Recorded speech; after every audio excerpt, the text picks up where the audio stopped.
हम गुंजन चौधरी मैथिली गुंजन चैनल पर समस्त मिथिलावासी के प्रणाम करै छी। हम आई एकटा माँ भगवती के गीत प्रस्तुत करऽ जाइ छी। अहाँ सबसे आग्रह जे गीत के अंत तक जरूर सुनब। जगदम्बा हे लियाने खबरिया हमार, माँ जगदम्बा हे लियाने खबरिया हमार। जखन जगदम्बा मैया घर सँ बाहर भेली, माँ जगदम्बा हे कोढ़िया काया लए ठाढ़। माँ जगदम्बा हे कोढ़िया काया लए ठाढ़। माँ जगदम्बा हे लियाने खबरिया हमार, माँ जगदम्बा हे लियाने खबरिया हमार। जखन जगदम्बा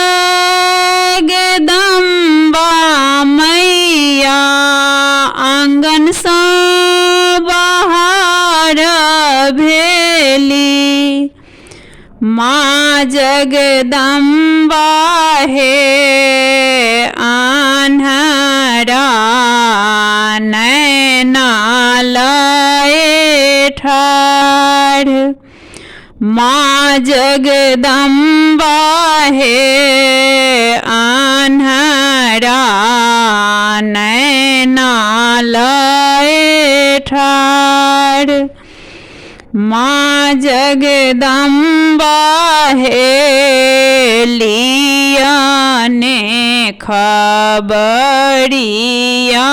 हमार, माँ जगदम्बा हे लियाने खबरिया हमार। जखन जगदम्बा मैया दलान सँ बाहर भेली, माँ जगदम्बा हे बाँझिना पुत्र लए ठाढ़।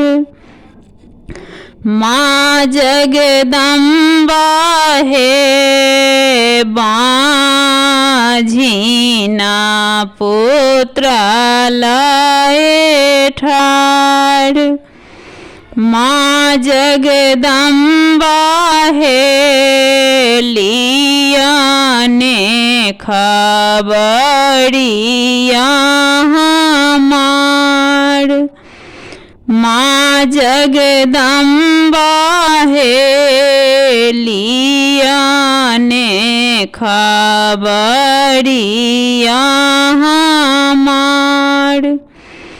जखन जगदम्बा मैया गाम सँ बाहर भेली, माँ जगदम्बा हे नीरधाना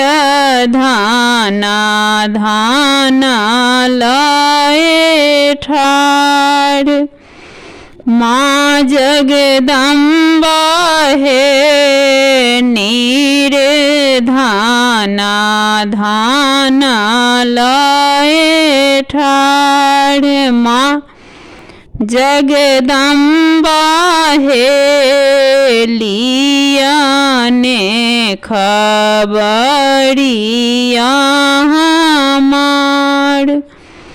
माँ जगदम्बा हे लियाने खबरिया